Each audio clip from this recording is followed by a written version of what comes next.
Cooling glass ಹಾಕೊಂಡು ಬಡವ್ರ ಮಕ್ಕಳು ಬೆಳಿಬೇಕಪ್ಪ ಅಂತ ಹೇಳಿದ್ರು. ಅವ್ರು ಯಾವಾಗ ಆ ಡೈಲಾಗ್ ಹೇಳಿದ್ರೋ ಗೊತ್ತಿಲ್ಲ, ಅದು ಸಿಕ್ಕಾಬಟ್ಟೆ ಟ್ರೆಂಡ್ ಆಗೋಯ್ತು. ನಮ್ಮ ನಟರಾಕ್ಷಸ ಡಾಲಿ ಧನಂಜಯ್ ಅವರು ಮಾಡಿರೋ ಸಿನಿಮಾ ಎಲ್ಲ ಟ್ರೆಂಡಿಂಗು, ಆದರೆ ಅವ್ರ ಮ್ಯಾರೇಜ್ ಮಾತ್ರ ಪೆಂಡಿಂಗು. ನನಗನ್ಸುತ್ತೆ ಅವರ ರಿಸೆಪ್ಷನ್ ದಿವಸ ಈ ಕೋಟಿ ಸಿನಿಮಾ 100 days ಕಂಪ್ಲೀಟ್ ಮಾಡಿರುತ್ತೆ ಅಂತ, ಅಲ್ಲೇ ಸೆಲೆಬ್ರೇಟ್ ಮಾಡೋಣ ಅಂತ ಹೇಳಿ ನಾನು ಆಶಿಸ್ತೀನಿ. ದಯಮಾಡಿ ಕನ್ನಡಿಗರ ನೆಚ್ಚಿನ ನಟ ರಾಕ್ಷಸ ಡಾಲಿ ಧನಂಜಯ್ ಅವರು ವೇದಿಕೆ ಮೇಲೆ ಬರಬೇಕು. ಅವ್ರೇನೋ ಅರ್ಥ ಮಾಡ್ಕೊಂಡು ಇಲ್ಲಿಂದನೇ ನಗಕ್ಕೆ ಶುರು ಮಾಡಿದ್ದಾರೆ. ಓಕೆ, ಡಾಲಿ ಧನಂಜಯ್ ಅವರೇ, ಕೋಟಿ ಸಿನಿಮಾದ ಟ್ರೈಲರಲ್ಲಿ ಬಹಳ ಅದ್ಭುತವಾಗಿ ನಿಮ್ಮಲ್ಲಿರೋ ಆ ನಟರಾಕ್ಷಸ ಪ್ರತಿಯೊಂದು ಸಿನಿಮಾದಲ್ಲಿ ಹೇಗೆ ಆಚೆ ಬಂದಿದ್ದಾನೋ ಇಲ್ಲೂ ಕೂಡ ಅದು ಟ್ರೈಲರಲ್ಲಿ ಬಹಳ ಅದ್ಭುತವಾಗಿ ಕಾಣಿಸ್ತಾ ಇದೆ. ಆಲ್ ದಿ ಬೆಸ್ಟ್ ನಿಮಗೆ. ನೀವು ಹಿಂದೆ ಮಾಡಿರೋ ಎಲ್ಲ ಸಿನಿಮಾಗಳಲ್ಲಿ ನೀವು ಆ ಪಾತ್ರದಲ್ಲಿ ಅಭಿನಯಿಸಿದಿರಾ ಅಂತ ಹೇಳಿ ಅನಿಸಿಲ್ಲ, ಆ ಪಾತ್ರಗಳಲ್ಲಿ ನೀವು ಜೀವಿಸಿದಿರಾ ಅಂತ ನಮ್ಗೆ ಅನಿಸುತ್ತೆ. ಅದೇ ರೀತಿ ಈ ಕೋಟಿ ಟ್ರೇಲರ್ ನೋಡಿದಾಗಲೂ ಆ 100% ನ್ಯಾಯನ ನೀವು ಒದಗಿಸಿದ್ದೀರಾ. ಚಿತ್ರದ ಮೇಲೆ ನಿರೀಕ್ಷೆ ಹೆಚ್ಚಾಗಿದೆ. ಕ್ಲಾಸು ಮಾಸು ಎರಡೂ ಎಲಿಮೆಂಟ್ಸ್ ಇದೆ, ಒಬ್ಬ ಡ್ರೈವರ್ ಪಾತ್ರ.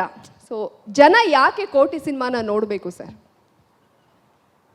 ಕೋಟಿ ನಮ್ಮ ದಿನ ಸಾಕರ್ ಡೈಲಾಗ್ ಕೇಳಿದ್ರಲ್ಲ, ಕೋಟಿ ಅಂತ ಹೊಸ ಹುಡುಗ ಸೌತಲ್ಲಿ ಮಾತ್ರ ಅಲ್ಲ, ಬೊಂಬಾಯಲ್ಲಿ ಹುಡುಕಿದ್ರೆ ಈ ಥರ ಗುರಿ ಮತ್ತು ಗುಂಡಿಗೆ ಇರೋನು ಸಿಗಲ್ಲ ಅಂತ. ಅದಕ್ಕೆ ಕೋಟಿ ಸಿನಿಮಾನ ನೋಡಬೇಕು. ಹೊಸ ಪಾತ್ರ, ಹೊಸ ಕತೆ. ನಾವು ಯಾವಾಗಲೂ ಸಿನಿಮಾಗಳಲ್ಲಿ ಕಾಂಟೆಂಟ್ ಹುಡುಕ್ತಾನೆ ಇರ್ತೀವಿ, ಕತೆ ಬೇಕು ಕತೆ ಬೇಕು ಕತೆ ಬೇಕು ಅಂತ. ನಾನು ಒಬ್ಬ ನಟನಾಗಿ ನಿರ್ಮಾಪಕನಾಗಿಯೂ ಯಾವಾಗಲೂ ಕತೆ ಬೇಕು ಅಂತ ಹುಡುಕ್ತಾನೆ ಇರ್ತೀನಿ. ಅದರಲ್ಲಿ ಕೆಲವೊಂದು ಕತೆಗಳು ತುಂಬ ಕಾಡ್ತವೆ ನನಗೆ. ಆ ಥರ ಇಷ್ಟ ಆಗಿದ್ದ ಕತೆಗಳ ಬಗ್ಗೆ ನನ್ನ ಫ್ರೆಂಡ್ಸ್ ಜೊತೆ ಎಲ್ಲರ ಜೊತೆ ನಾನು ಮಾತಾಡ್ತಾ ಇರ್ತೀನಿ. ಅದೇ ಥರ ಕೋಟಿ ಕತೆ ಕೇಳಿದಾಗ್ಲೂ, ಆಗಲೇ ಕಾರ್ತಿಕ್ ಅವ್ರು ಹೇಳ್ದಂಗೆ, ಕಾರ್ತಿಕ್ ಯೋಗಿ ಸಿಕ್ಕಿದಾಗೆಲ್ಲ ಅದು ಚೆನ್ನಾಗಿದೆ, ಪರಂ ಸಖತ್ತಾಗಿ ಬರೆದಿದ್ದಾರೆ, ನಾನು ಮಾಡಬೇಕು ಅಂತ. ಸೊ ಅಷ್ಟು ಕಾಡಿದ ಕತೆ ಇದು. ಆ್ಯಂಡ್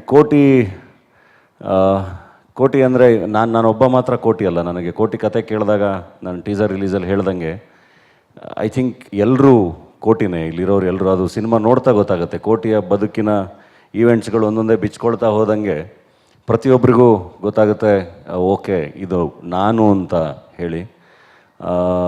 ಎಲ್ಲರೂ ನಾನು ಹೇಳ್ತಿರೋದು ಮಿಡಲ್ ಕ್ಲಾಸ್ ಹೀರೋಸ್ ಅಂತ ಏನು ಕರಿತೀವಲ್ಲ, ಮಿಡಲ್ ಕ್ಲಾಸ್ ಫ್ಯಾಮಿಲಿಗಳಿಗೆ, ಬದುಕುಗಳಿಗೆ ತುಂಬ ಕನೆಕ್ಟ್ ಆಗುವಂಥ ಸಿನಿಮಾ.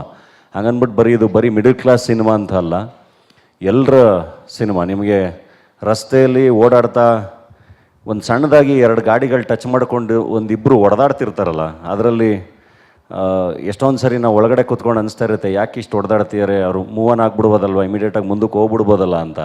ಬಟ್ ಅವ್ರು ಯಾಕಷ್ಟು ಹೊಡೆದಾಡ್ತಿರ್ತಾರೆ ಅನ್ನೋದು ಅವರಿಬ್ರಿಗೆ ಮಾತ್ರ ಗೊತ್ತಿರುತ್ತೆ. ಅವರ ಬದುಕಲ್ಲಿ ಅವರ ಗಾಡಿಯ ಮೇಲಾಗೋ ಒಂದು ಸಣ್ಣ ಮಾರ್ಕು ಅಥವಾ ಅದರಿಂದ ಆಗೋ ಇಂಪ್ಯಾಕ್ಟು, ಅವತ್ತಿನ ಖರ್ಚು, ಅವತ್ತಿನ ದುಡಿಮೆ ಎಲ್ಲದು ತುಂಬ ಡಿಫ್ರೆನ್ಸ್ ಮಾಡ್ತಿರುತ್ತೆ. ಹಾಗಾಗಿ ಟ್ರಾಫಿಕಲ್ಲಿ ಇಬ್ಬರು ಹೊಡೆದಾಡ್ತಾ ಇರ್ತಾರೆ.